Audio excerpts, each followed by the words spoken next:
My name's Debi Gliori and I've got exactly 10 minutes to tell you why I love Haddington and East Lothian and what I do here while I'm here. I'm an illustrator and a writer. I write books for children. But already I'm running out of time. 10 minutes! 10 minutes! Ah! Okay, I wasn't born here, which means I'm not local, but I've been here so long I feel like a local. I was born in Glasgow an awfully long time ago. You can tell it was a really long time ago because this photograph looks like an antique. I'm an antique too. And I was an only child, didn't have any siblings whatsoever. I had lots of dolls and no brothers and sisters, which is probably why now when I work, I draw books that are full of enormous families. Families of rabbits, families of bears, families of foxes, families of whatever I can get my hands on. But when I was little, I was a kind of odd child. One of the things my parents got me to do, because parents are always getting you to do things you don't want to do, one of the things they got me to do was play the fiddle. Here I am playing the fiddle. I still do that, and I put creatures in my books that play the fiddle. And I play my fiddle all over East Lothian, with friends and sometimes on my own. East Lothian is full of music. Haddington is full of music. It's a really good place to live in and to play music. There's all sorts of little groups of people playing music all over the place. But when I was little, the thing that I loved doing best was writing. Writing and drawing stories. That was what I really liked doing. And lest you think I was absolutely brilliant at drawing stories when I was little, I wasn't. I was rubbish. Here is the first story I ever wrote. I think I was about 4. And my dad kept this story and he gave it to me, and I couldn't read a word until finally one day, after puzzling over it, I worked out that it said something like Star Palace, Fairy Palace. It looks like Farah Place, but it's not. It's actually Fairy Palace. It was an excessively girly story, and as you can see, the illustrations are rubbish. I couldn't draw when I was wee. And the story went on. Queen Palace, Sun Palace. It's practically illegible, and to be honest, it's really not much of a story. And are you ready for the ending? Here comes the ending. The ending of the story is very strange. It says, cocktail bar. Now, I have no idea why a 4-year-old would be writing a story that ended up in a cocktail bar, but that's what I did. I'm still at it. I still write stories. I write stories that look a bit like this. Anybody who ever tells you that writing a story is straightforward or easy, or your manuscripts have to be perfect, is lying. Most manuscripts look like a dog's breakfast. So here I am, in my little shed, just outside Haddington, writing and drawing stories. My shed is also a bit like a dog's breakfast. It looks a little bit like this. Those 2 windows look out on the compost pile. The other 2 windows of my shed look out on the Lammermuir Hills, which are lovely hills to look at, lovely hills to go walking in, and are a continual source of inspiration to me when I work. So what do? Well, I do this. I do stories that are for children at bedtime. Stories that children can curl up on a big sofa with a parent or a friend or a grandparent and have stories read to them.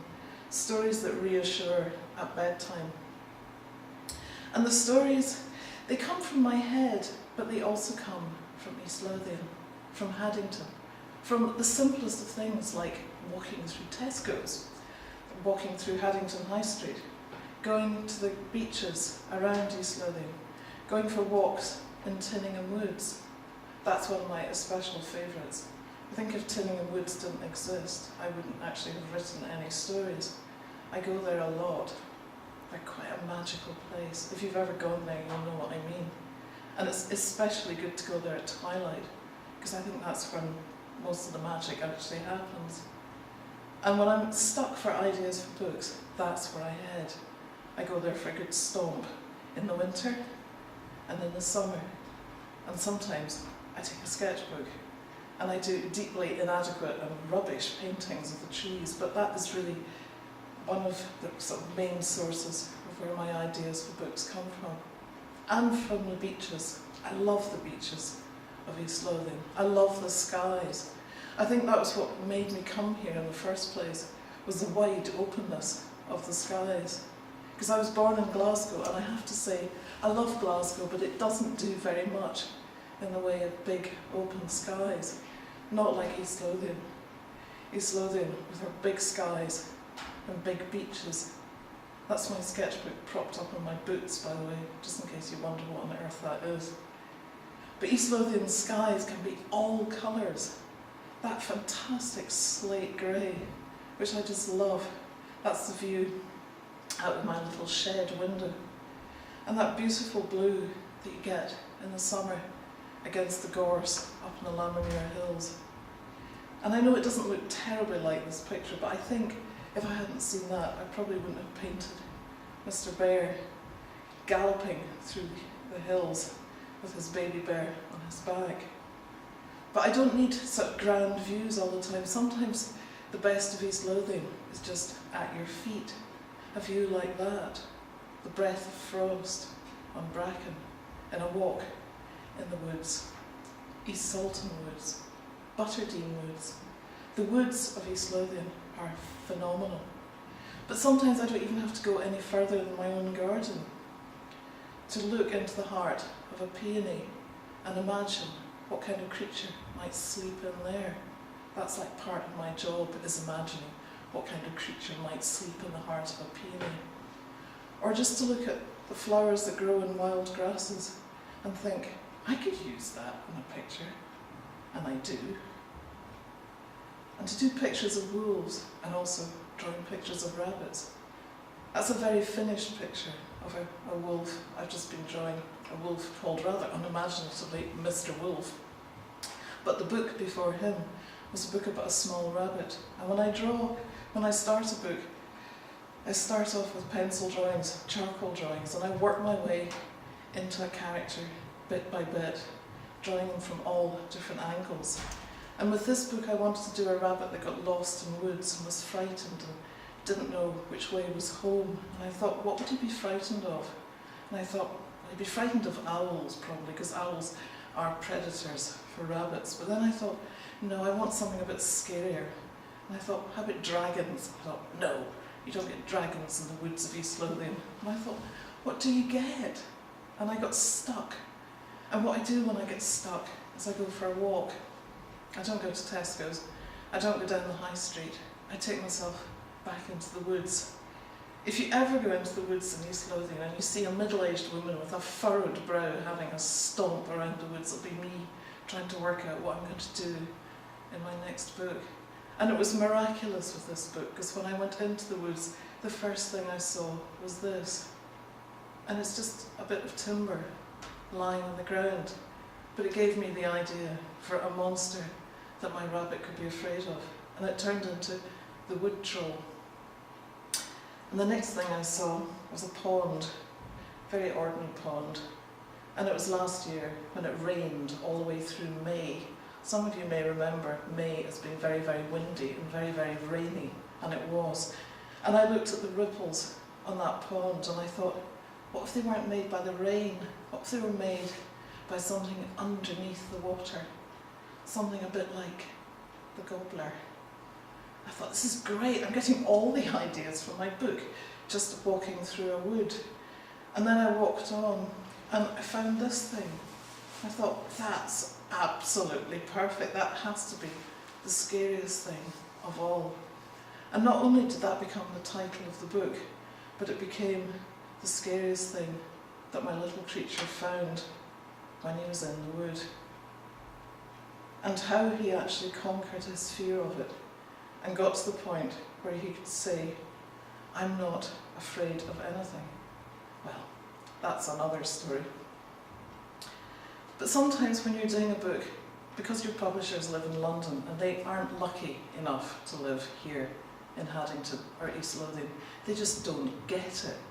So they said to me, that's great, here's the cover of your book. And I said, no, that's horrible. That's not what I want. What I want is something like this, that expresses what it's like to be in a wood. And that became this. And this became that. And that became this cover.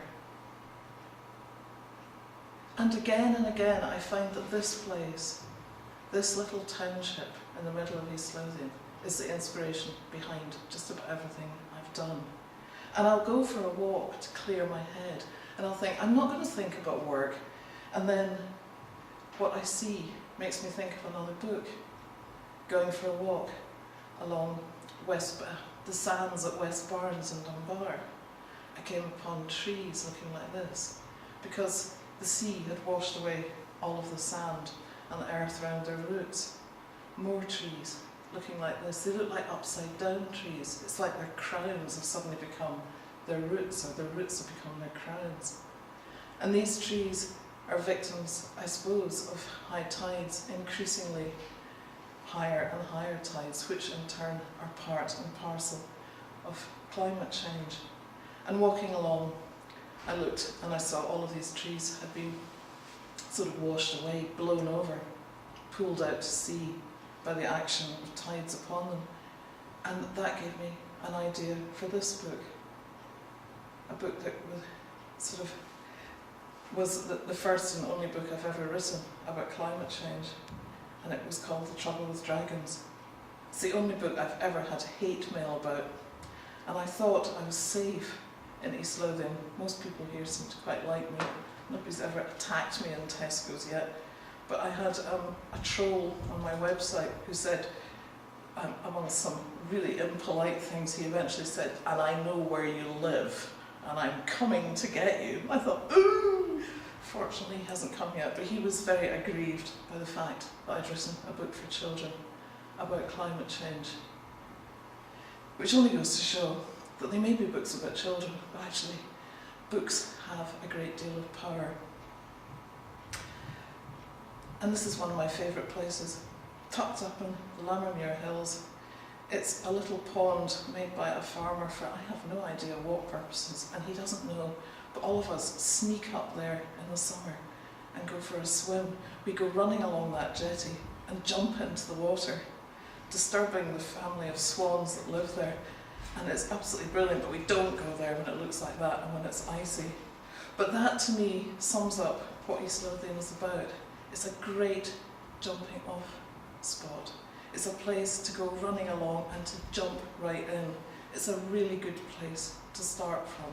That's why I have been very, very happy to raise all 5 of my children here.